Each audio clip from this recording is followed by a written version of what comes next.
रूपम रघुनाथान्वितं तं सजीवं साद्वैतं सावधूतं परिजन सहितं कृष्ण चैतन्य देवं श्री राधा कृष्ण पादान सगण ललिता श्री विशाखान्वितांश नमो विष्णुपादाय कृष्ण पृष्ठाय भूतले श्रीमते भक्तिवेदांत स्वामी निति नामिने नमस्ते सरस्वती देवे गौरवाणी प्रचारिणे निर्विशेष शून्यवादी पाश्चात्य देशतारिणे नमो महावदन्याय कृष्ण प्रेम प्रदायते कृष्णाय कृष्ण चैतन्य नामने गौरतिशिन्नु हे कृष्ण करुणा सिंधु दीनबंधु जगतपते गोपेश गोपिका कांत राधा कांत नमस्ते तप्त कांचन गौरांगी राधे वृंदावनेश्वरी वृषभानुसुते देवी प्रणमामि हरिप्रिये वाञ्छा कल्पतरुभ्यश्च कृपा सिन्धुभ्येव च पतितानां पावनेभ्यो वैष्णवेभ्यो नमो नमः। जय श्री कृष्ण चैतन्य प्रभु नित्यानंद श्री अद्वैत गदाधर शिवासदि गौर भक्तवृंद हरे कृष्ण कृष्ण कृष्ण हरे हरे हरे राम राम राम हरे कृष्ण। तो सभी भक्तों का बहुत बहुत स्वागत है। आज संभवतः यह हमारी आखिरी कक्षा होगी यूनिट 2 की। तो आज थोड़ा सा धैर्य रख के आप लोग बैठिए और आज हम लोग 11वें अध्याय का जो बाकी का अंश है 34वें श्लोक तक हमने किया था। 35वें श्लोक से 55वें श्लोक तक हम लोग कंप्लीट करेंगे और उसके बाद 12वें अध्याय को भी सूक्ष्म रूप से देखेंगे। तो शुरू करते हैं। इसके पहले मैंने रिक्वेस्ट किया था डिवोटीज को, अगर वो अपने कुछ एक्सपीरियंस शेयर करना चाहें कि कैसे जब उन्होंने निमित्त बने, जब उन्होंने गुरु कृष्ण की आज्ञा को पालन किया तो ऐसा कुछ काम कर गए जो उनके बस में नहीं था, जो उनके सामर्थ्य में नहीं था। ऐसा कोई कुछ एक्सपीरियंस शेयर करना चाहेगा?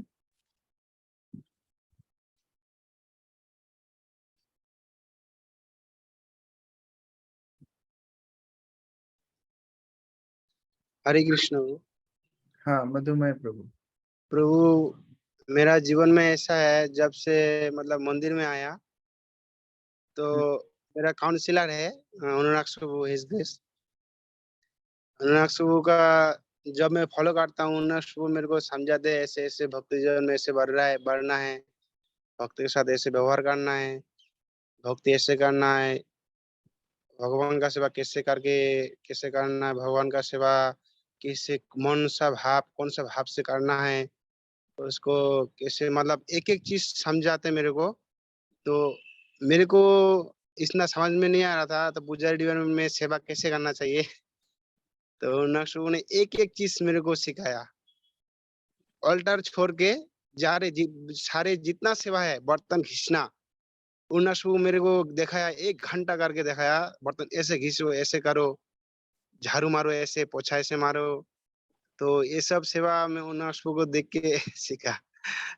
तो इसीलिए मेरे को पता नहीं था सेवा का बारे में, तो भगवान का सेवा उधर कैसे कर दे, तो नशु को देख के मैं फॉलो किया और नशु को देख के मैं सीखा। हरे कृष्ण। हरे कृष्ण। तो मधुमय प्रभु बता रहे हैं कैसे विग्रहों की सेवा बड़ी कठिन सेवा होती है। डीटी डिपार्टमेंट में बहुत सारे ऐसे सेवाएं हैं, क्लीनिंग से शुरू करके परचेजिंग, पूरा इन्वेंटरी मेंटेन करना, सारी चीजें। और अभी मैं देखता हूँ मधुमय प्रभु, वेणु माधव प्रभु, ये लोग सब लोग मिलके अरुणाक्ष प्रभु के actually right hand left hand है। तो उस तरह सारी सेवा कैसे कर पा रहे ऐसा नहीं प्रभु, ऐसा नहीं। हैं? निमित्त बन के सेवा कर रहे हैं, इसलिए उनको उस तरह शक्ति प्रदान की है। और कोई भक्त कोई एक्सपीरियंस शेयर कीजिए। आप नहीं कर पाए थे अपने आप, लेकिन क्योंकि आपने आज्ञा मानी तो भगवान ने आपसे वो कार्य कराया, वैष्णव ने आपसे वो कार्य कराया और आप कर पाए। ऐसा कोई और भक्त बताइए एग्जाम्पल। हरे कृष्ण प्रभु जी, प्रणाम। एक्चुअली मैं सच बताऊं कि कोई भी मतलब क्वालिफिकेशन कुछ भी नहीं आता, और ये सच है। पर जब गुरु महाराज को मैं मिली ना, तो मैंने उनको पूछा मुझे आपकी सेवा करनी है तो कैसे करूं। तो उन्होंने मुझे बोला, उससे पहले थोड़ा सा प्रीचिंग और वो सब करती थी मैं जीएलसी में। पर जब गुरु महाराज ने बोला कि मंदिर के लिए किया, मतलब मेरे लिए किया समझ लेना, और पता नहीं क्या मतलब हुआ ना, तो मतलब मिरेकल्स हो रहे हैं। मतलब गुरु महाराज मतलब पर्सनली आके, मतलब ऐसा फील आता है कि कुछ भी नहीं नॉलेज मेरे पास, कुछ भी नहीं, एक नॉर्मल गृहिणी हूँ, मतलब हाउस वाइफ। और गुरु महाराज का इंग्लिश भी गुजराती जैसा लगता है, मतलब सब कुछ। और पता नहीं अभी 2 क्लासेस लेती हूँ, पता नहीं गुरु महाराज बोलते हैं, कुछ नॉलेज नहीं, कुछ भी नहीं। नोट्स बनाती हूँ, मुझे ये एग्जाम देनी होती है तो भी डिफिकल्ट होता है। पर पता नहीं गुरु महाराज सब करवा रहे हैं। मतलब प्रभुपाद का मुझसे रीडिंग इतना बुक नहीं होता था, तो ओम ने चालू किया बुक रीडिंग कोर्स। मतलब अभी इतना मतलब हो रहा है ना, तो होता है कि नहीं, वो गुरु महाराज का प्रेजेंस, मतलब वो एक शक्ति आ जाती है कि। और मुझसे भी जिनको मतलब प्रीच करते हैं ना, वो लोग इतना प्योरली करते हैं रीडिंग और वो सब, तो वो ऑल ग्लोरीज टू शिल प्रभुपाद एंड गुरु महाराज। तो मतलब वो, और दूसरा मुझे दीक्षा का भी मिरेकल हुआ था कि मैं फर्स्ट हूँ इस्कॉन बड़ौदा से गुरु महाराज का के से दीक्षा लेने में। तो वो भी एक इम्पॉसिबल जैसा था, मतलब एकदम। पर वो भी मतलब ब्लेसिंग्स बोलते हैं ना, एक ऐसे निमित, मतलब गुरु महाराज की मतलब बहुत मुझे मिरेकल्स हुए हैं। तो एक पता नहीं उनका बहुत ही इनडायरेक्ट कंट्रीब्यूशन है। थोड़ी सी उनकी वाणी भी इतना मुझे खींचती है उनकी, मतलब वो एक मेरी लाइफ का सबसे बड़े 2 मिरेकल है कि मैं ऐसे बोल भी नहीं पाऊँ, मतलब कुछ भी। पर पता नहीं गुरु महाराज कैसे करवाते हैं, मुझे मुझे नहीं पता। वो एक बहुत बड़ा मिरेकल है हरे कृष्ण। मेरी लाइफ का। माता जी, एक्चुअली माता जी बहुत सारे एरियाज में प्रचार कर रही हैं, ऑनलाइन भी, चिल्ड्रन क्लास भी, और गुजराती में ट्रांसलेशन भी कर रही हैं गुरु महाराज की बुक्स का। तो इतना गुरु महाराज है, बस मैं इसीलिए शेयर करना चाहती थी कि गुरु महाराज पता नहीं बहुत वो है, गुरु की शक्ति बोलते हैं ना, बहुत। अभी मैं महाराज को मिली तो महाराज भी, मैंने वही बोला, पता नहीं गुरु महाराज आ जाते हैं, मैं नहीं भूलती, मुझे कुछ भी नहीं आता, पर कहाँ से बोल आ जाता है पता नहीं, हाँ, बहुत। थैंक यू माता जी। उस तरह बहुत सारे भक्तों का अनुभव है कि जब हम निमित्त बन के सेवा करते हैं तो भगवान ऐसे कार्य करा देते हैं जो हम स्वयं अपनी क्षमता से शायद नहीं कर पाते।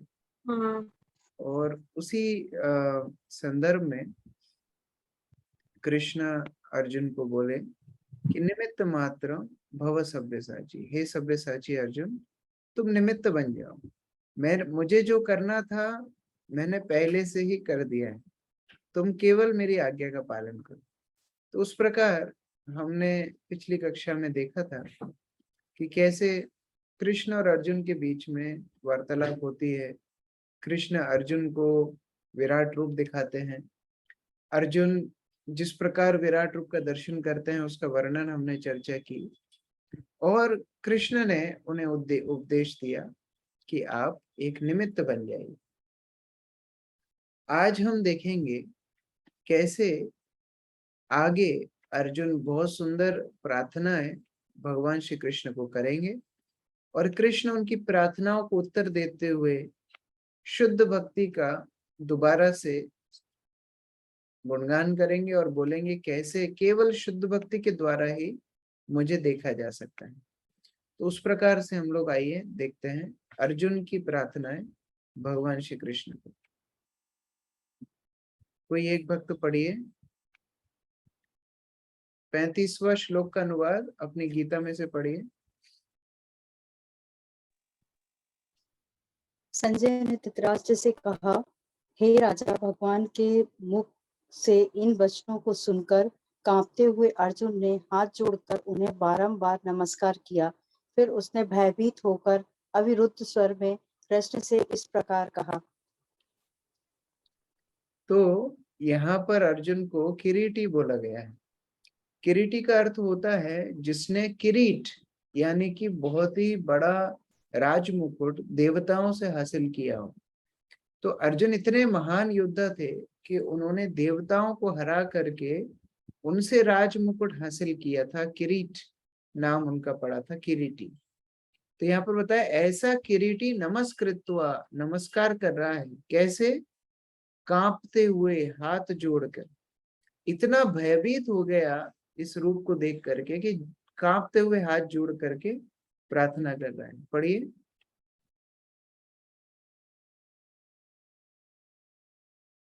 राधिका सहेली माता जी हैं?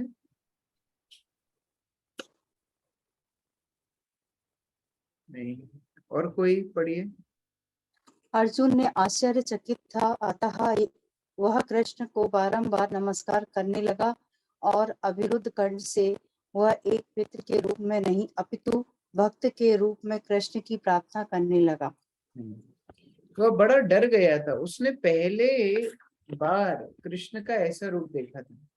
वह तो कृष्ण को अपना मित्र मानता था, लेकिन इस प्रकार रूप देखेगा ऐसी उसने कल्पना भी नहीं की थी। तो इस प्रकार डरते हुए अर्जुन ने कहा, अर्जुन उवाच, 36वें श्लोक का अनुवाद पढ़िए, 36। कुंजवासिनी माता जी पढ़िए हिंदी में। अर्जुन ने कहा, हे ऋषिकेश, आपके नाम के श्रवण से संसार हर्षित हो जाता है और सभी लोग आपके प्रति अनुरुक्त होते हैं। यद्यपि सिद्ध पुरुष आपको नमस्कार करते हैं, किंतु असुरगण भयभीत है और इधर उधर भाग रहे हैं। यह ठीक ही हुआ है। तो अर्जुन अपनी दृष्टि में देख रहा था। उसने जब विश्व रूप देखा तो उसने देखा कि जो भक्त थे वह तो भगवान का नाम लेके उनका गुणगान कर रहे थे, उनसे और आसक्त हो रहे थे। लेकिन जो भक्त नहीं थे, जो अभक्त थे, जो असुर प्रवृत्ति वाले लोग थे, वो लोग क्या कर रहे थे? वो भयभीत होकर इधर उधर भाग रहे। तो देखिए, भगवान सबके जीवन में आएंगे। ऐसा कोई भी व्यक्ति नहीं जिसके जीवन में भगवान नहीं आएंगे। लेकिन भक्तों के रूप, भक्तों के सामने बड़े प्रेम से आएंगे, जिनको देख के भगवान का नाम भक्त लोग कीर्तन करेंगे, जप करेंगे। और जो अभक्त हैं, असुरगण हैं, उनके सामने मृत्यु के रूप से आएंगे। तो उन्हें देख करके वे बड़ा भयभीत हो जाएंगे। तो उस प्रकार से भगवान तो सबके जीवन में आएंगे। अब हमें हमको चॉइस करना है कि वह प्रेम के रूप से हमें चाहिए कि डर के रूप से चाहिए। नेक्स्ट 37वें श्लोक का अनुवाद पढ़िए, प्राणेश्वर प्रभु।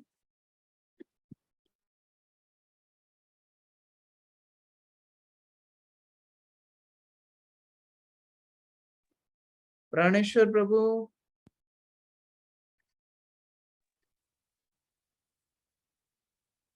ठीक है, सुरेंद्र प्रभु। यस प्रभु जी।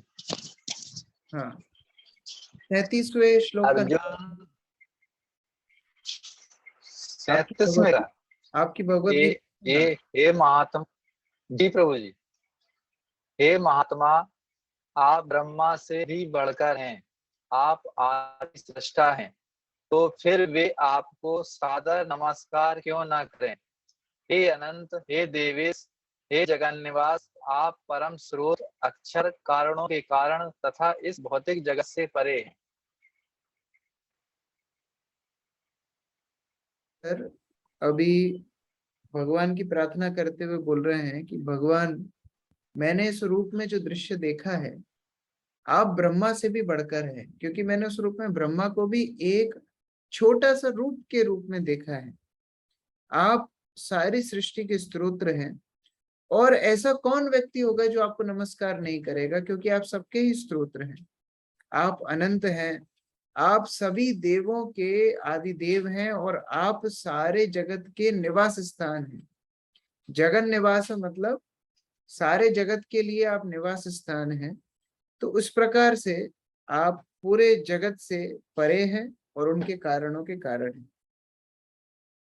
38 श्लोक। अनुवाद पढ़िए ओम प्रभु।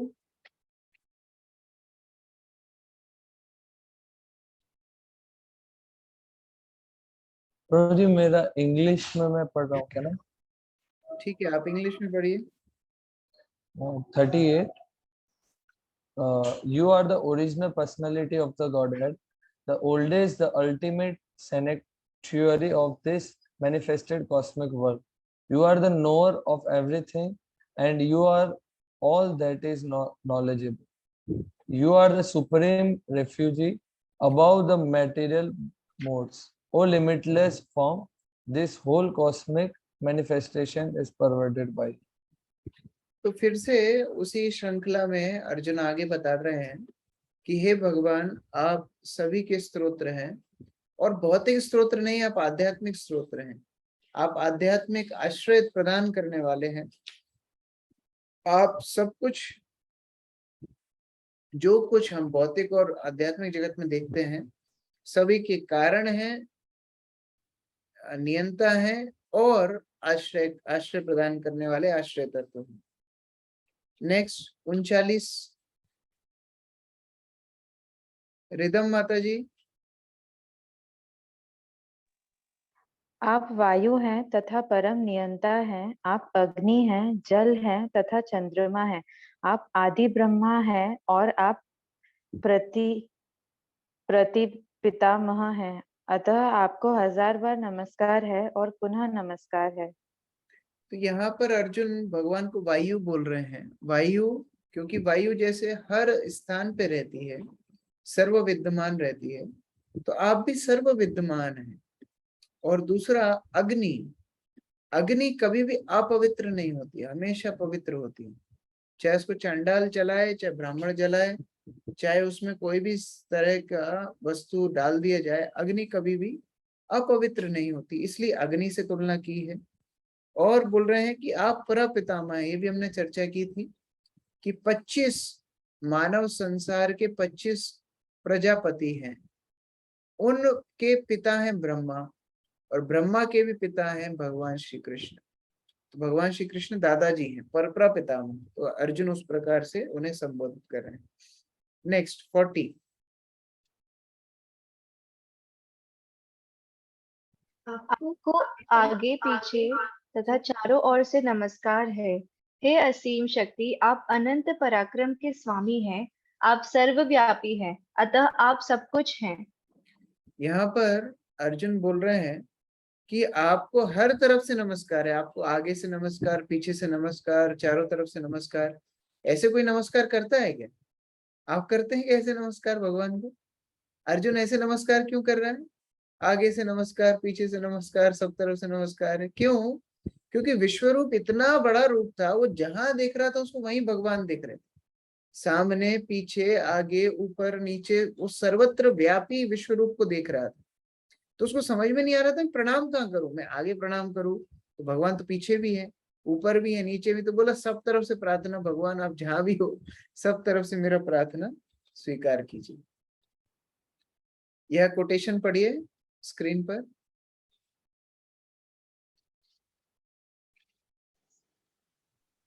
आपको अपना मित्र मानते हुए मैं हठ पूर्वक आपको हे कृष्ण, हे यादव, हे सखा, कैसे संबंधों से पुकारा है, क्योंकि मैं आपकी महिमा को नहीं जानता था। मैंने मूर्खतावश या प्रेमवश जो कुछ भी किया है, कृपया उसके क्षमा करें।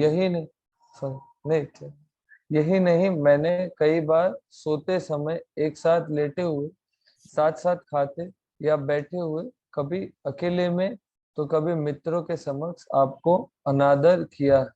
हे अच्युत, मेरे इन समस्त अपराधों को क्षमा करे। भगवत गीता 11.42-40 फिर 41-42।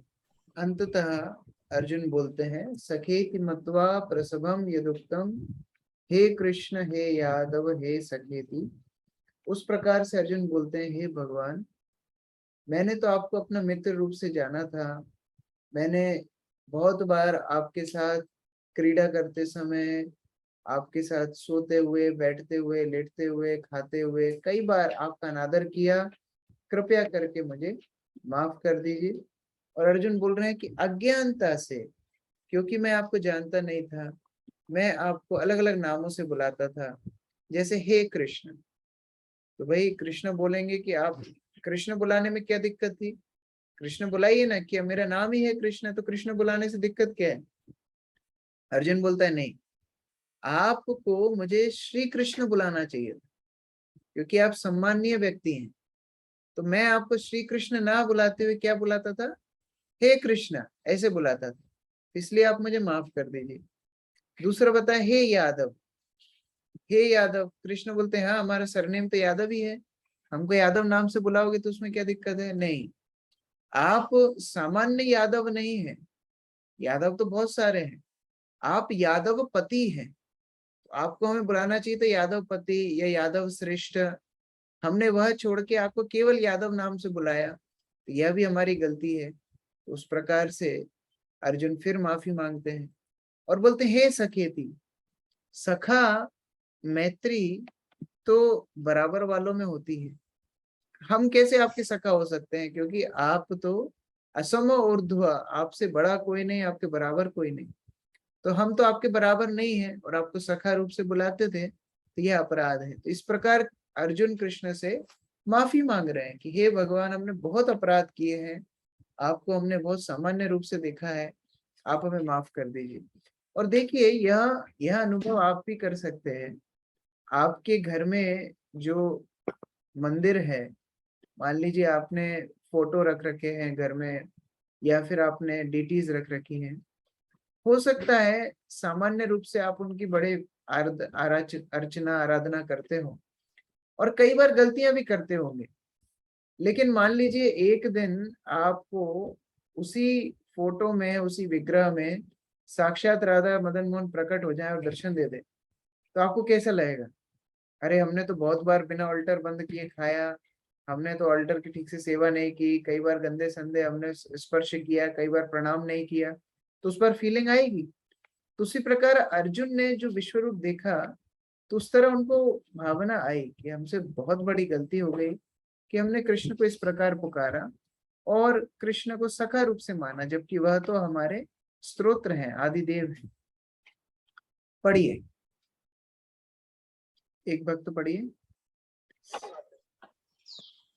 अर्जुन को यह पता नहीं था कि उसने कितनी बार हे मेरे मित्र, हे कृष्ण, हे यादव जैसे संबोधनों के द्वारा उनका अनादर किया है और उनकी महिमा स्वीकार नहीं की। किंतु कृष्ण इतने कृपालु हैं कि इतने ऐश्वर्य मंडित होने पर भी अर्जुन के मित्र की भूमिका निभाते हैं। ऐसा होता है भक्त तथा भगवान के बीच दिव्य प्रेम का आदान प्रदान। तो उस प्रकार से भगवान का भी यहाँ पर गुणगान हो रहा है कि वह इतने ऐश्वर्यपूर्ण है, सारे चराचर जगत के स्तोत्र हैं, फिर भी ऐसे भगवान भी अर्जुन से मैत्री करते हैं और वैसे ही आदान प्रदान करते हैं जैसा उन्हें अर्जुन मित्र मानता है। तो यह भी भगवान की महानता का प्रदर्शन हो रहा है। पढ़िए।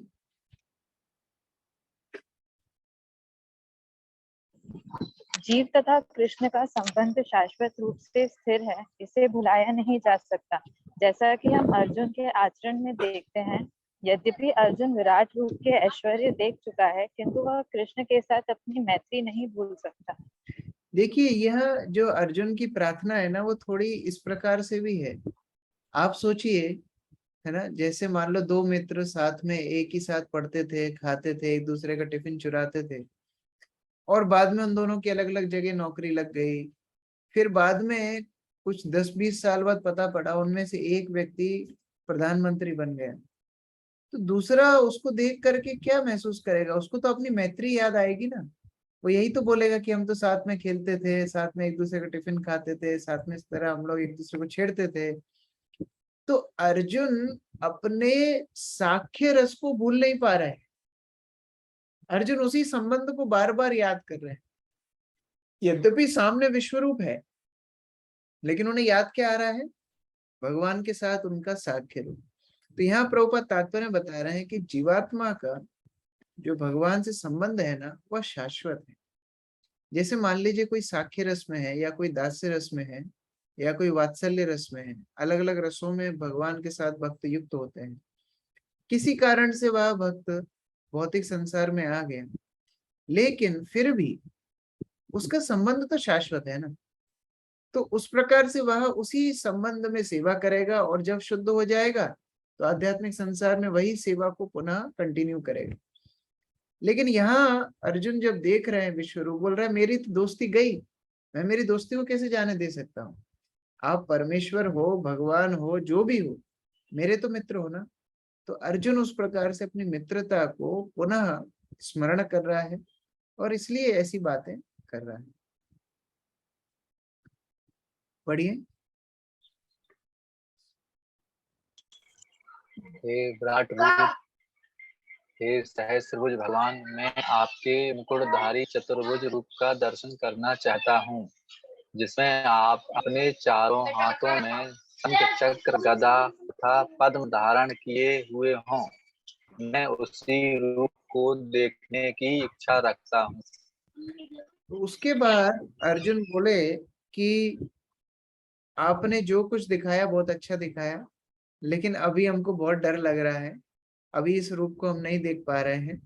तो आप एक काम कीजिए, आपका चतुर्भुज रूप दिखाइए। आपने तो बोला आप विष्णु भी है, तो आप चतुर्भुज रूप दिखा दीजिए, हमको वह रूप देखने की इच्छा है। आगे पढ़िए।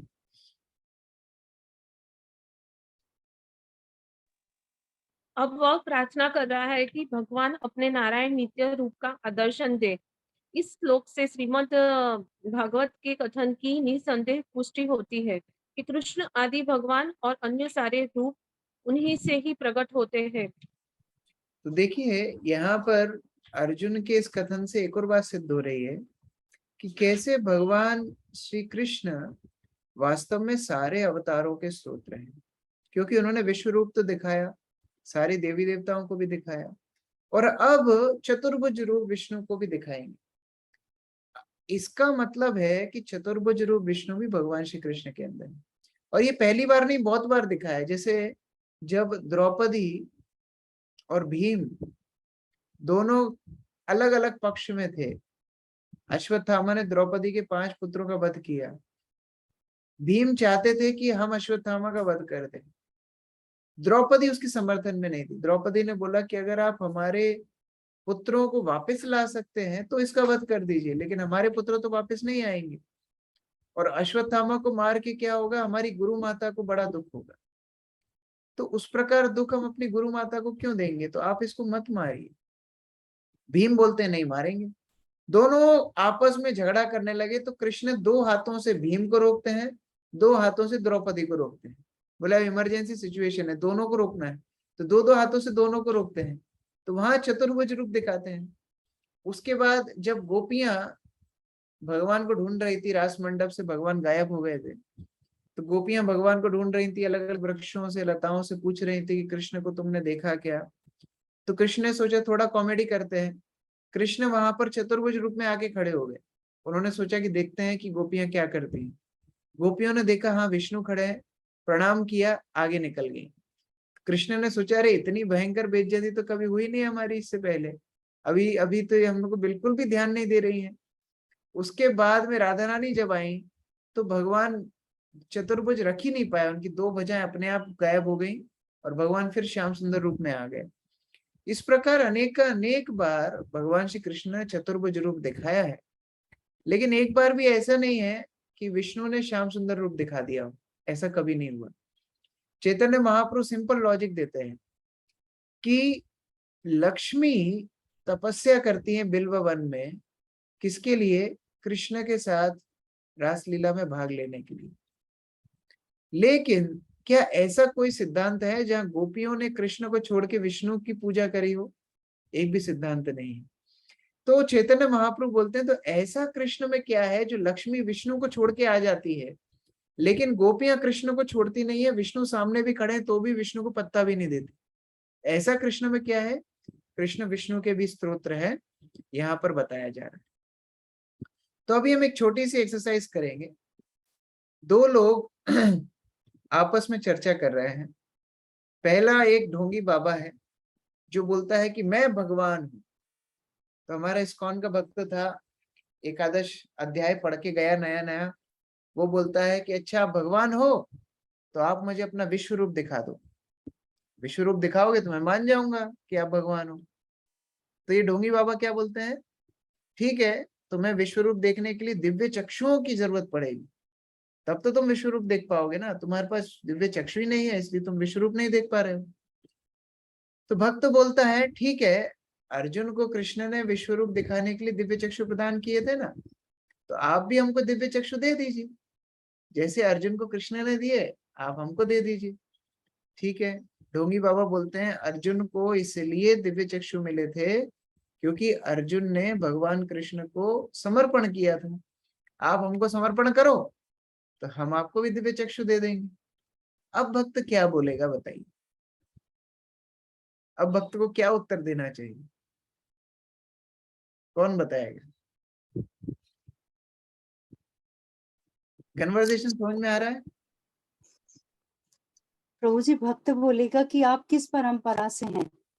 अच्छा, फिर वो पूछेगा तो वो उस परंपरा में रहेंगे ही नहीं कृष्ण, और जो स्टार्ट हुई परंपरा में कृष्ण वाले ब्रह्मा जी आए, उसके बाद व्यास जी, ऐसे करके उस परंपरा में नहीं रहेंगे तो वो समझ जाएगा कि लॉजिक गुरु के लिए तो ठीक है, यहाँ तो अवतार की बात हो रही है ना, उसका क्या टेस्ट है? हरे कृष्ण हो, हाँ हरे बताइए कृष्ण हो।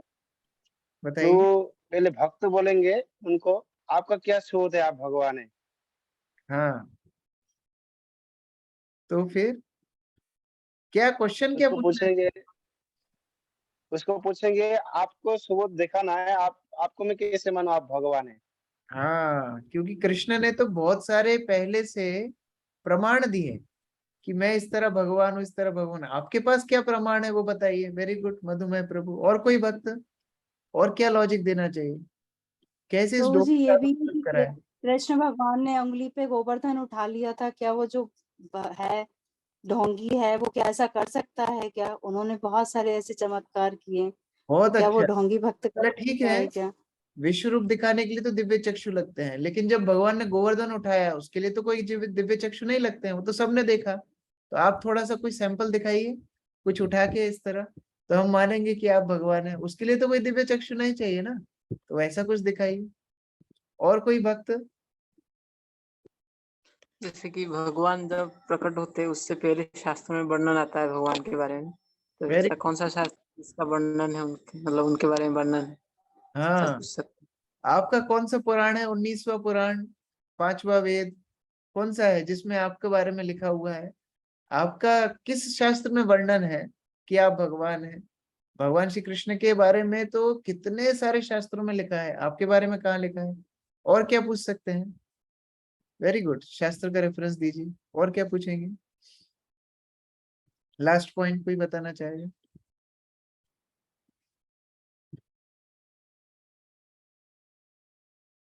इस्कॉन भक्तों की तो हॉबी है इस तरह ऐसे लोगों को हराना, तो क्या लॉजिक देना चाहिए? भगवान सदा किशोर अवस्था में रहते हैं। हाँ, नटवर कृष्ण प्रभु ने बोला भगवान हमेशा किशोर अवस्था में थे। जब 125 साल के थे अर्जुन के सामने तब भी किशोर दिख रहे थे। तो आपके दांत में दर्द क्यों है, आपके पैरों में दर्द क्यों है, आपके इतने सारे कष्ट क्यों है, आप बुढ़े क्यों हो गए हो? तो ये तो भगवान की निशानी नहीं है। और भक्तिविनोद ठाकुर ने जो पूछा था अभय चरण में, आप देख सकते हैं, भक्तिविनोद ठाकुर ने बोला था वो फाल्गु बाबा को, अगर तुम भगवान हो तो ये रात के अंधेरे को दिन करके बताओ, दिन के अंधेरे को रात करके बताओ, दिन के उजाले को रात करके बताओ। यह सब तो भगवान कृष्ण ने किया ना महाभारत के युद्ध में। जयद्रथ को जब मारना था तो कैसे रात कर दी, फिर दोबारा से सूरज उगा दिया। तो ऐसा कुछ करके बताओ, तब हम मानेंगे कि भगवान है। इसके लिए तो दिव्य चक्षु नहीं चाहिए, हमारे चर्म चक्षु से जो देख पाएंगे पहले वो तो बताओ, तब जाकर के हम आपको समर्पण करेंगे, फिर आप हमको दिव्य चक्षु दे देना, फिर हम विश्व रूप भी देख लेंगे। तो इस प्रकार से भक्त को बहुत इंटेलिजेंट होना चाहिए। प्रभुपाद चाहते थे कि भक्त लोग इतने अच्छे से शास्त्र पढ़ें कि इस प्रकार के जो असत साधु है और जो ढोंगी अवतार हैं इनको हराना इस्कॉन का कर्तव्य है। आगे पढ़िए। तो हुआ ऐसे कि जब भगवान का इस तरह विश्व रूप देखा, जो पहले किसी ने भी नहीं देखा। अर्जुन का मन बड़ा बड़ा विचलित हो गया, और ऐसे विचलित मन से अर्जुन भगवान को प्रार्थना करते हैं। कृपया कोई एक भक्त पढ़िए।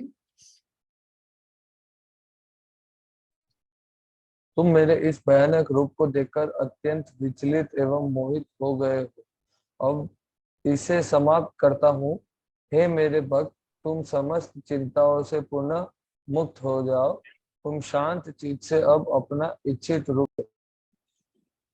तो यहाँ पर भगवान ने फिर बोला, ठीक है, मैं देख रहा हूँ कि कैसे तुम बहुत भयभीत हो गए हो, तो ठीक है, मैं अपना ये विश्व रूप को संवरण कर रहा हूँ, और जिस रूप को तुम देखना चाहते हो वह रूप मैं दिखाऊंगा, शांत चित्त से देखो।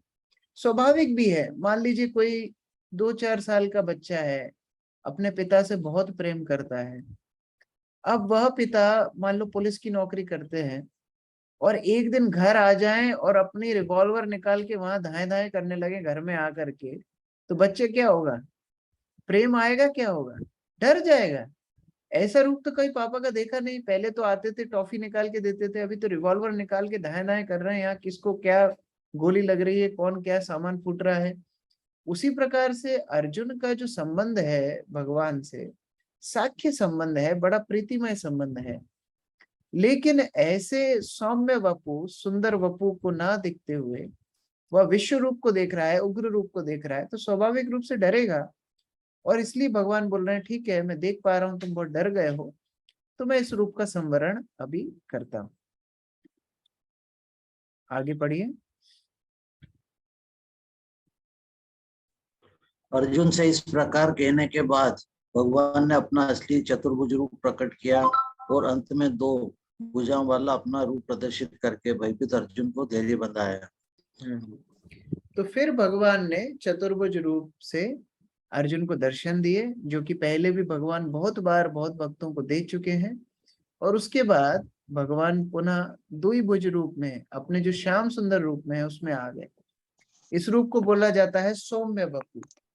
सौम्य का अर्थ होता है सुंदर, सौम्य का अर्थ होता है बहुत ही प्रीतिमय। ऐसे सुंदर रूप में भगवान दोबारा आ जाते हैं। और भूतवा पुनः सौम्य वपुर महात्मा। भूतवा पुनः मतलब पहले जैसे रूप में थे, पहले जैसे 11वें अध्याय के शुरुआत में जैसे थे, वैसे ही पुनः भगवान हो जाते हैं। और भगवान बोलते हैं कि बेटा अर्जुन, यह जो रूप देख रहे हो ना, यह सुदुर्दशम है, बहुत ही दुर्लभ है। लोग मेरे निराकार रूप को देख पाते हैं, चलता है। लोग मेरे चतुर्भुज रूप को देख पाते हैं, चलता है। लोग मेरे विश्व रूप को देख पाते हैं, फिर भी चलता है। लेकिन मेरे ये श्याम सुंदर रूप को सब नहीं देख पाते हैं। इसलिए यह श्याम सुंदर रूप को बोला गया है सुदुर्दशम। आप लिख के रखिए, सुदुर्दशम, बहुत ही दुर्लभ। सुदुर्दशम, दुर्दशम मतलब दुर्लभ, सुदुर्दशम मतलब बहुत ही दुर्लभ यह मेरा रूप है, 2 भुजाओं वाला रूप, जिस रूप को आप अभी मुझे देख रहे हैं। और ऐसे ही रूप को हर किसी को देखने के लिए नहीं मिलता है। तो उस प्रकार से भगवान दोबारा से श्याम सुंदर रूप में आ जाते हैं। अब मैं आप लोगों से अनुरोध करूंगा कि आप 11वें अध्याय के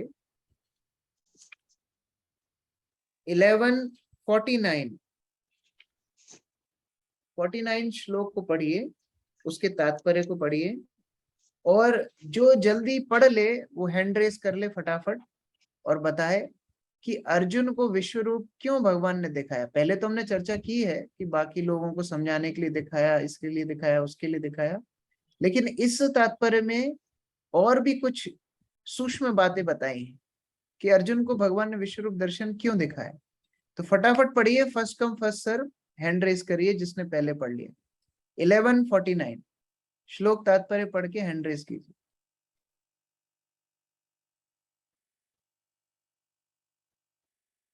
वाह, नरेश कृष्ण प्रभु का हो गया, वेरी गुड। बताइए प्रभु जी, अनम्यूट करके बोलिए।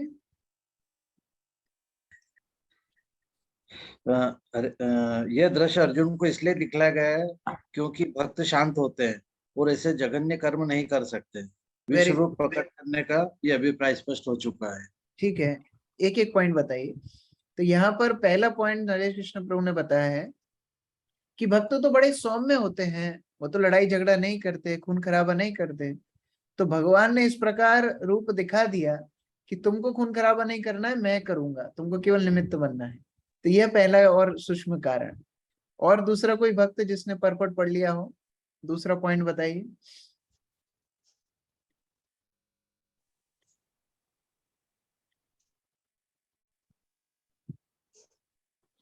हरे कृष्णा प्रभु जी।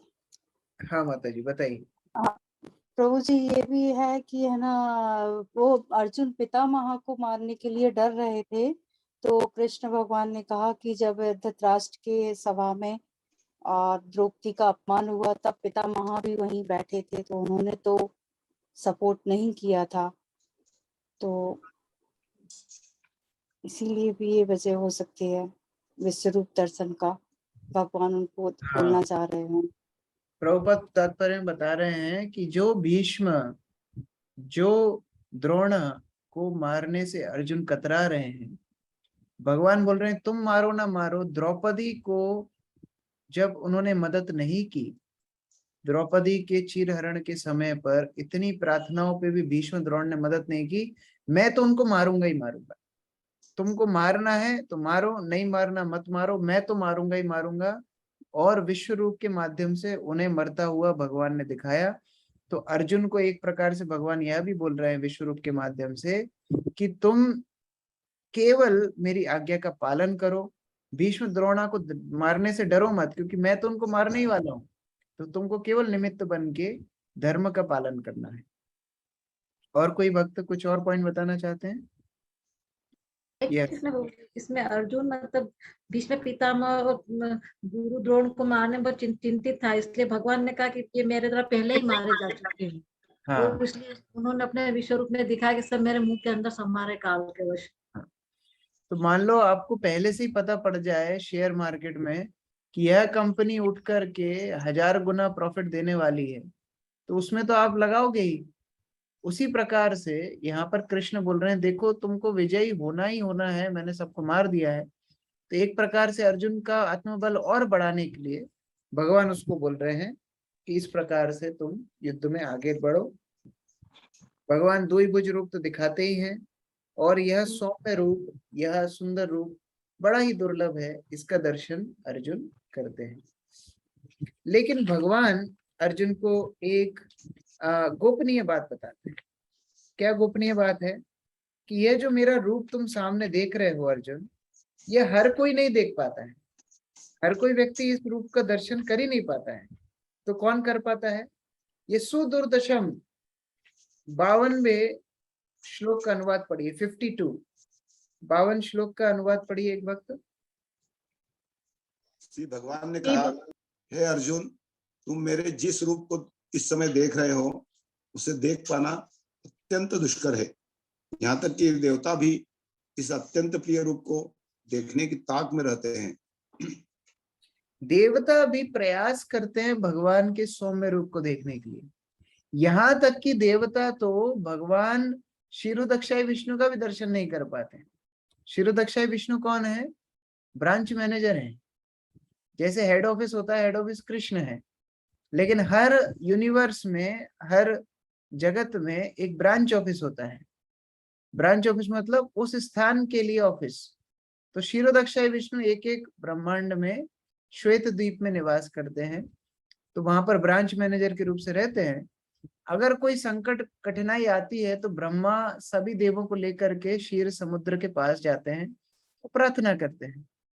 लेकिन वह पुरुषोक्त गाने के बाद भी, प्रार्थना सब करने के बाद भी भगवान का दर्शन नहीं कर पाते।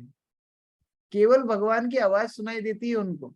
ब्रह्मा जी को भगवान बोलते हैं हाँ कोई बात नहीं, हम मैटर सॉल्व कर देंगे, कोई दिक्कत नहीं, जाओ। तो इतना खतरनाक, मतलब क्षीरोदक्षाय विष्णु का दर्शन भी देवताओं को नहीं होता, तो श्याम सुंदर रूप का दर्शन तो बहुत दूर की बात है।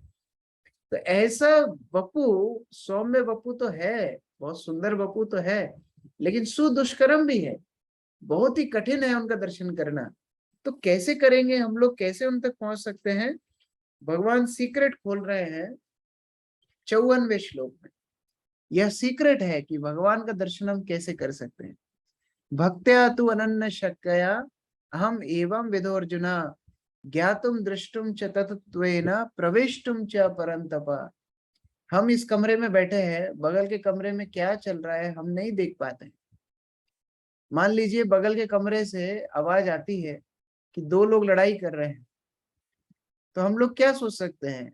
हमको लगेगा कि चाहे शायद झगड़ा हुआ होगा, या शायद किसी ने किसी का धन चोरी कर लिया होगा, या हो सकता है दो मित्रों के बीच में कलह हो रही होगी, या हो सकता है कोई ड्रामे की रिहर्सल चल रही हो, यह भी हो सकता है।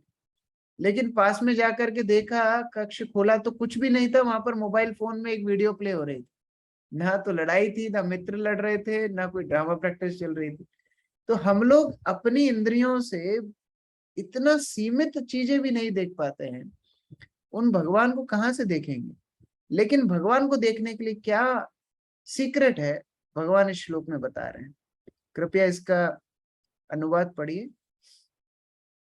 हे अर्जुन, जिस रूप में तुम्हारे समक्ष खड़ा हूँ, केवल अनन्य भक्ति के द्वारा मुझे उस रूप में समझा जा सकता है, और इसी प्रकार मेरा साक्षात दर्शन भी किया जा सकता है। केवल इसी विधि से तुम मेरे ज्ञान के रहस्य को पा सकते हो।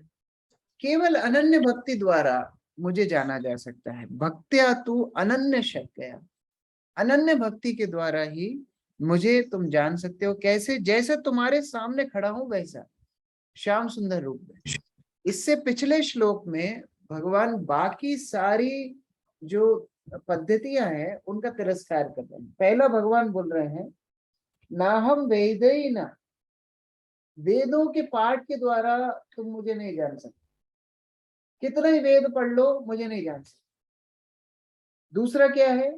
ना तपसा, तपस्या के द्वारा तुम मुझे नहीं जान सकते, कितनी तपस्या कर। ना दाने ना, दान के द्वारा तुम मुझे नहीं जान सकते, कितना ही दान दे दो।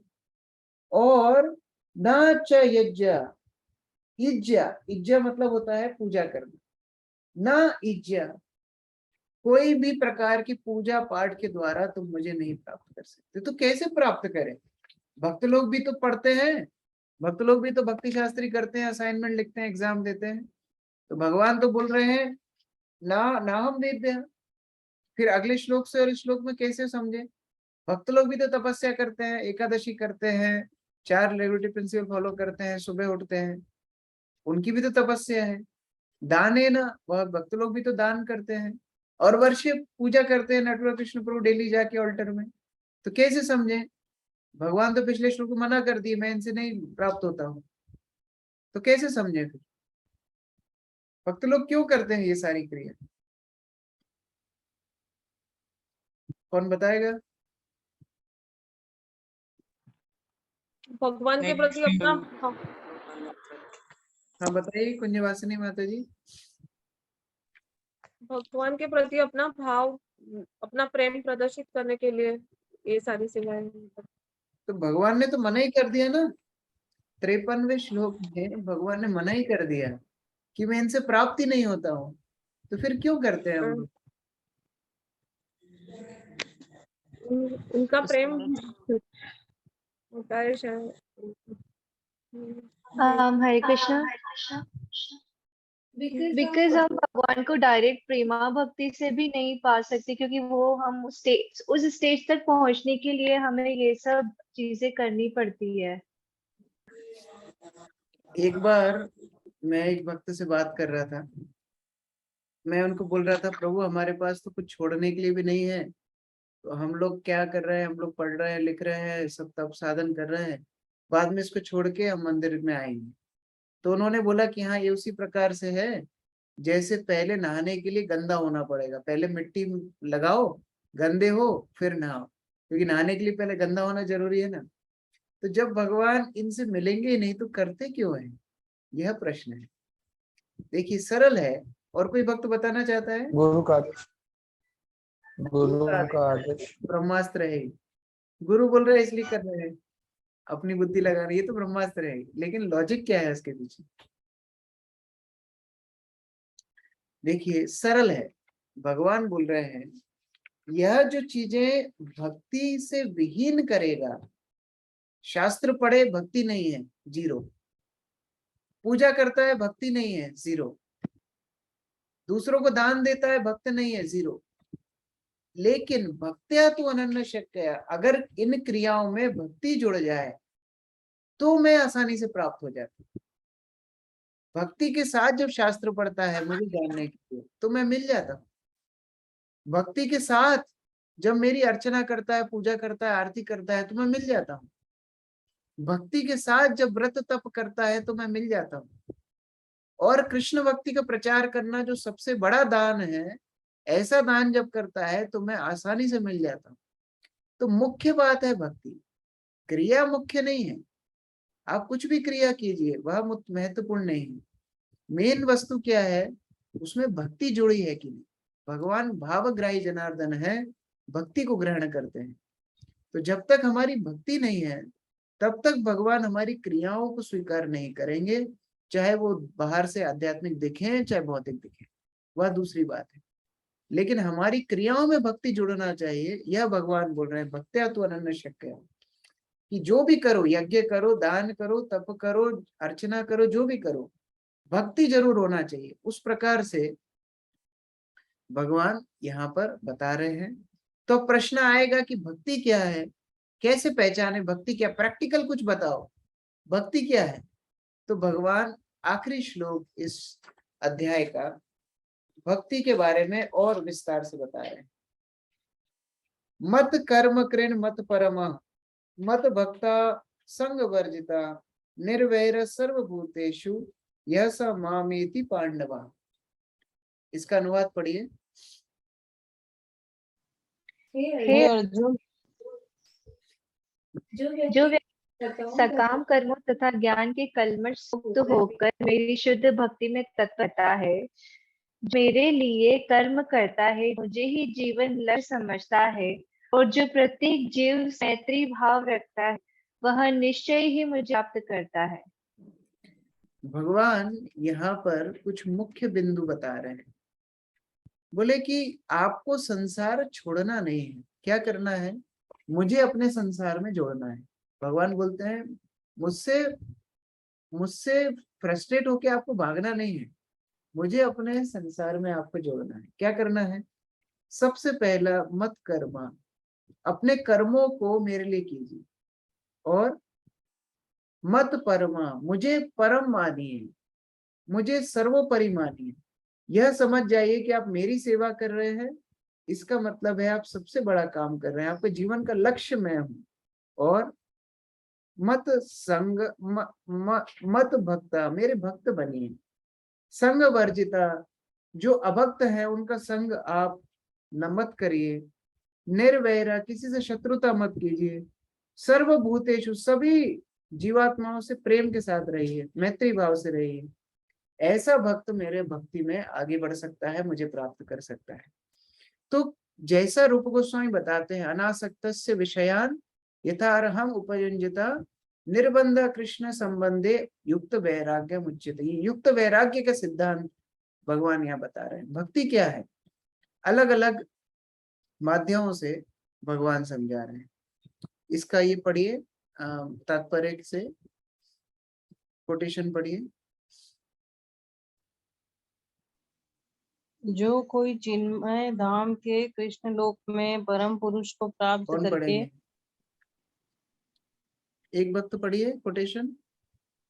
जो कोई चिन्मय धाम के कृष्ण लोक में परम पुरुष को प्राप्त करके भगवान कृष्ण से घनिष्ठ संबंध स्थापित करना चाहता है, उसे स्वयं भगवान द्वारा बताए गए क्या हो गया, इस मेरी मंत्र आवाज आ रही है?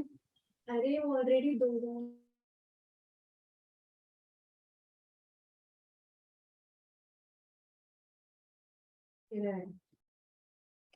वो अच्छा, हरे कृष्ण। सॉरी, मेरा साउंड बंद था, मैं नहीं सुन पा रहा था। सॉरी। तो यहाँ पर बता रहे हैं, जो कोई चिन्मय धाम के कृष्ण लोक में परम पुरुष को प्राप्त करके भगवान कृष्ण से घनिष्ठ संबंध स्थापित करना चाहता है, उसे यहाँ पर बताए हुई पद्धति को पालन करना पड़ेगा। यह श्लोक बहुत महत्वपूर्ण है।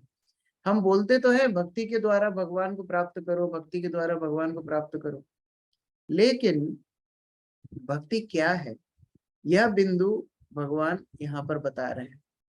तो आप लोगों से निवेदन है, यह जो 55वां श्लोक है, 55 श्लोक, इसको आपको पढ़ना है। मैं अभी आप लोगों को कितनी टीम में बांटना है, 2 टीम में बांटूंगा, या 3 टीम में बांट सकते हैं, 3 टीम में बांटूंगा, और 3 टीम में आप लोगों को इन श्लोकों में से इन अलग अलग शब्दों का मतलब निकालना है। 5 शब्द हैं। पहली टीम मत कर्म कृत, इसके ऊपर बताएगी। किसके ऊपर? मत कर्म कृत के ऊपर, पहला। दूसरी टीम मत परमो और मत भक्ता, यह 2 शब्दों को बताएगी कि प्रभुपाद कैसे इनको समझा रहे हैं। और तीसरी टीम संग वर्जिता और निर्वैर सर्वभूतेषु, इन दोनों को समझाएगी। ठीक है, क्लियर? पहली टीम मत कर्मकरण, दूसरी टीम मत परमो और मत भक्ता, तीसरी टीम संग वर्जिता और निर्वैर सर्वभूतेषु। ठीक है, तो आपको करना यह है, तात्पर्य में पहले पूरा तात्पर्य सबको पढ़ने की जरूरत नहीं। पहले भाग में मत कर्मकरण बता रहे हैं प्रभुपाद, उसके बाद में मत परमा तीसरे पैराग्राफ से बता रहे हैं, उसके बाद संग वर्जिता चौथे पैराग्राफ से। उसकी इस तरह आप लोग देखेंगे, पहले ही शब्द में आपको मिल जाएगा कि इसमें प्रभुपाद बता क्या रहे हैं, तो उतने ही पार्ट आपको पढ़ना है। ठीक है, और उसके बाद मुख्य बिंदुओं को आपको बताना है। प्रभु जी हरे कृष्णा। प्रभु जी टीम का पेपर फिर बताइए, कौन कौन पहले नंबर में कौन सा है? दूसरा पहली टीम मत कर्म करण के ऊपर बताएगी। मत कर्म करण, ठीक है। मत कर्म पहली टीम, जी प्रभु। दूसरी टीम मत परमा और मत भक्ता, इन दोनों के बारे में बताएगी। तीसरी टीम संग विवर्जिता और निर्वैर सर्वभूतेषु, इनके बारे में बताएगी। ओके,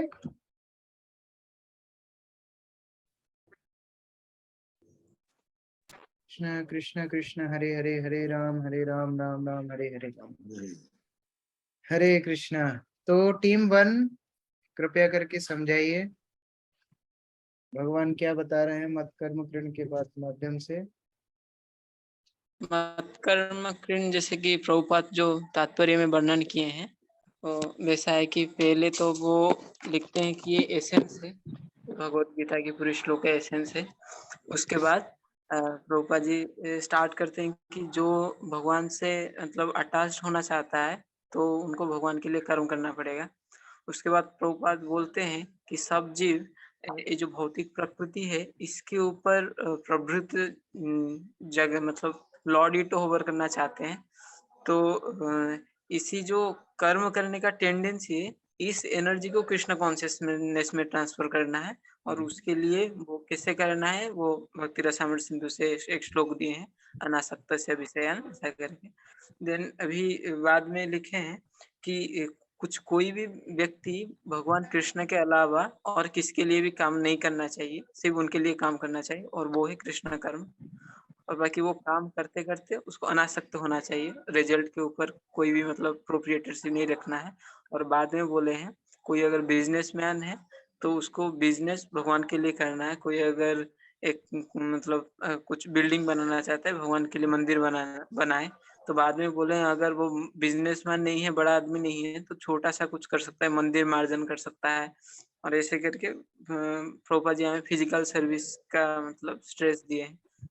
तो बाद में से छोटे छोटे भी कर्म से वो तृप्त हो जाते हैं। मुख्यतः प्रभुपाद बता रहे हैं कि कैसे कर्म तो हमको करना ही है। हम लोग जो संसारी लोग हैं, कर्म करना तो हमारे लिए निहित है, लेकिन वह कर्म करना है कृष्ण के लिए। मत कर्म, कृष्ण के लिए हम कर्म करें। खाना छोड़ना नहीं है, कृष्ण को भोग लगा करके खाना। हमको मनोरंजन छोड़ना नहीं है। वास्तविक मनोरंजन क्या है?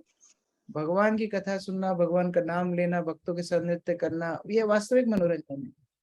इस प्रकार से सारे कर्म करने हैं, लेकिन कृष्ण के लिए। प्रभुपाद से किसी ने पूछा, वो वीडियो बहुत फेमस है, प्रभुपाद से किसी ने पूछा कि क्या आप लोग काम करते हैं ना कि भीख मांगते हैं, क्या करते हैं? तो वह सोच रहा था कि प्रभुपाद से पूछेगा कि आप जॉब वॉब करते हैं क्या? प्रभुपाद बोलते हैं हाँ हम काम करते हैं, और बेटा तुमसे तो ज्यादा ही करते हैं, क्योंकि हम 24 घंटे काम करते हैं। तुम्हारा काम का तो टाइम है 10 से 6, हमारा कोई टाइम नहीं, हम सुबह से उठ के रात तक कार्य करते हैं, और 70-75 साल की आयु में भी हम कार्य कर रहे हैं। विश्व में 3-4 बार साल में, एक साल में 3 से 4 बार विश्व भ्रमण करते हैं। इतना कार्य कम से कम तुम तो नहीं कर सकते। तो भक्त लोग ज्यादा कार्य करते हैं, लेकिन किसके लिए? कृष्ण के लिए। तो मत कर्म करें। नेक्स्ट सेकंड टीम बताइए। हरे कृष्णा।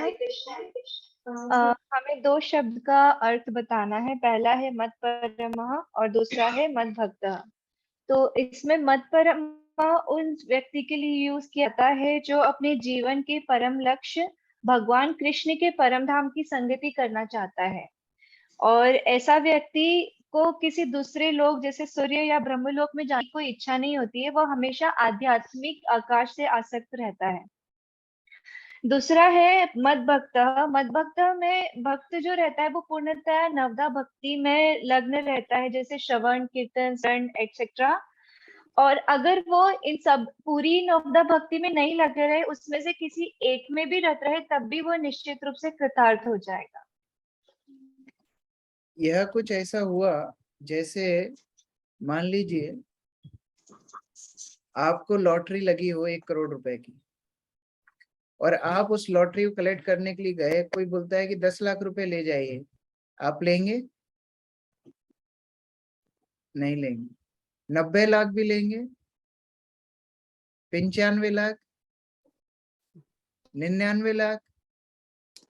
99,50,000? जब तक 1 करोड़ नहीं मिलेंगे तब तक नहीं लेंगे। कोई बोलेगा अरे 99 लाख भी तो बहुत बड़ी अमाउंट है, इतना लेके आप जाइए, क्या समस्या है? नहीं, लॉटरी हमारी 1 करोड़ की लगी है, तो जब तक वह नहीं मिलेगा तब तक हम नहीं जाएंगे। उसी प्रकार से मत परमो का अर्थ है भगवान ही लक्ष्य है भक्त के जीवन का। जब तक भगवान नहीं मिलेंगे, वह सस्ती सिद्धियां, ज्ञान मार्ग की उपलब्धियां, मुक्ति, वैकुंठ, किसी प्रकार की उपलब्धियों में रमेगा नहीं। जब तक उसे भगवत प्राप्ति नहीं हो जाएगी तब तक लगा रहेगा। यह मत परमो। और इसका एक और अर्थ है कि भगवान कृष्ण की भक्ति परम सिद्धि है। श्रद्धा शब्द विश्वास सुदृढ़ निश्चय कृष्ण भक्ति कई सर्व कर्म कृत है। यह भक्त का विश्वास होता है कि मैं कृष्ण भक्ति कर रहा हूं, ये सर्वोपरि है, इससे बड़ा और कुछ नहीं है। सारे कर्म, ज्ञान, योग, सिद्धि, अर्चना सब सिद्ध हो जाएंगे मेरी कृष्ण भक्ति के द्वारा। इसलिए मत परमो। और मत भक्ता का अर्थ है जो नवदा भक्ति करे। प्रभुपाद अपने हिंदी प्रवचन में बहुत अच्छे से बताते हैं। प्रभुपाद बोलते हैं 9 भक्ति प्रहलाद महाराज ने बताए हैं। श्रवण, कीर्तन, स्मरण, वंदन, 9 प्रकार बताए हैं। 9 करो, 8 करो, 7 करो, 5 करो, 3 करो, 2 करो, कम से कम 1 तो करो।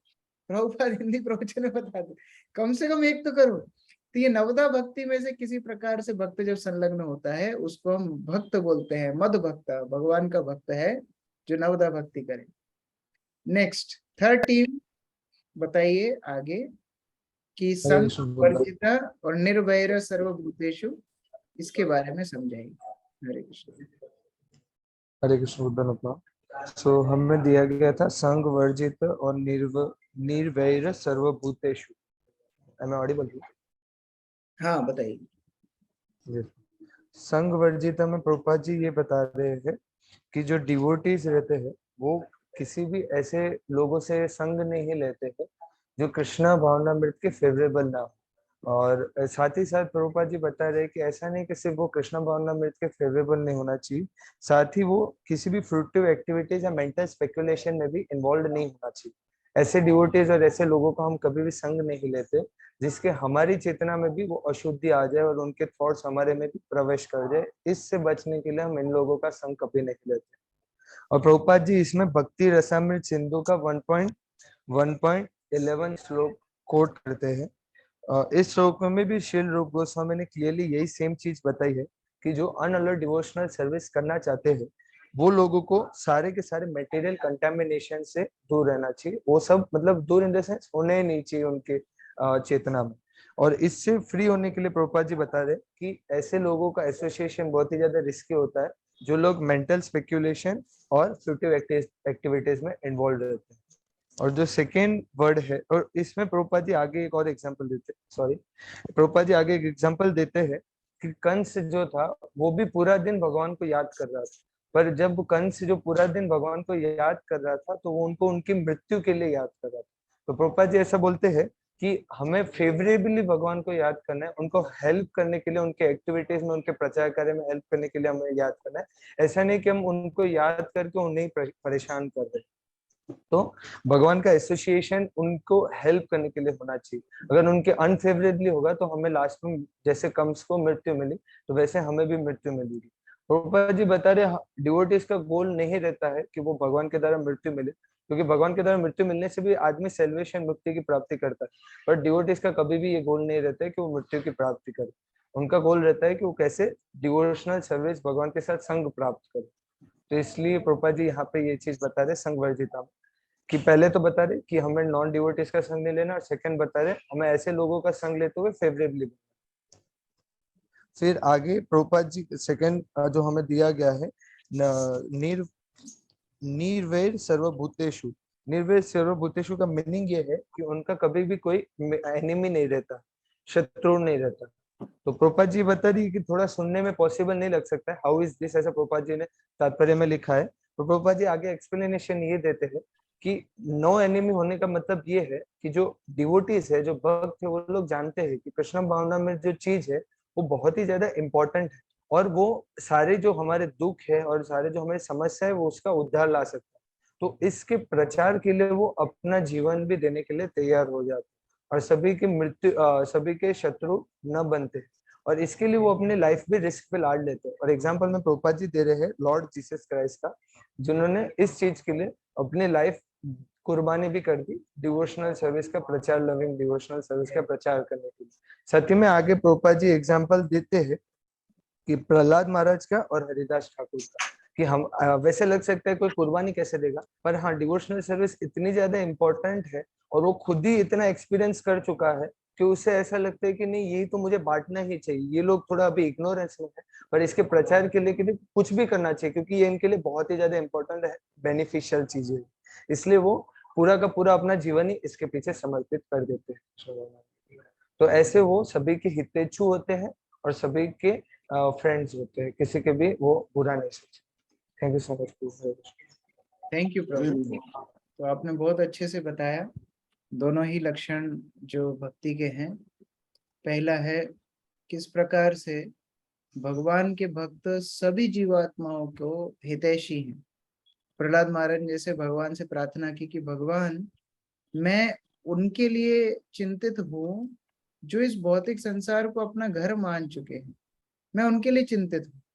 तो संग वर्जिता तो है, असत्संग त्याग ही वैष्णवाचार। हमें असत्संग से दूर रहना है, हमें बहुत भौतिक लोगों का संग नहीं करना है, ये तो सही बात है, लेकिन उन्हें छोड़ना भी नहीं। उनके उद्धार के लिए भी भक्त प्रयत्नशील होता है, उन्हें प्रचार भी करता है, तो दोनों जरूरी है। प्रभुपाद बोलते थे कि तुम जब भौतिक संसार में जाओ तो उनको संग लो मत, उनको संग दो। तो हाँ, हमें भौतिक संग लेना नहीं है, संग वर्जिता करना है, लेकिन करुणा के वश वैष्णव लोग उनको प्रचार करते हैं। अगर वह प्रचार कृष्ण कथा के माध्यम से हो तो ठीक, कीर्तन के माध्यम से तो भी ठीक, कुछ नहीं हो तो प्रसाद वितरण के माध्यम से कम खाएगा, कृष्ण चेतना अंदर जाएगी। उस प्रकार से अलग अलग माध्यमों से जीवात्माओं को उद्धार करने के लिए वैष्णव हमेशा तत्पर रहते हैं। और यही माध्यम से 5 मूलभूत सिद्धांतों से कृष्ण भक्ति को स्थापना करते हैं कि शुद्ध भक्ति द्वारा उन्हें जाना जा सकता है, और भक्ति का अर्थ है यह 5 प्रकार की कर्म। कृपया ये कंक्लूडिंग कोट पढ़िए। ब्रह्म संहिता में कहा गया है कि जो प्रेम या भक्ति भाव से कृष्ण के श्याम सुंदर रूप के प्रति आसक्त है, वे सदैव अपने हृदय में केवल उन्हें ही देख सकते हैं और कुछ भी नहीं देख सकते। अतः मनुष्य को समझ लेना चाहिए कि इस 11वें अध्याय का तात्पर्य यही है कि कृष्ण का रूप ही सर्वोपरि है एवं परम सार है। हाँ, तो इस 11वें अध्याय का मूल सारांश क्या है कि कृष्ण का जो श्याम सुंदर रूप है वही सारे अवतारों का स्रोत है, सारे देवी देवताओं के स्रोत है, सर्वोपरि है और सौम्य है, सुंदर है, मधुरता से पूर्ण है।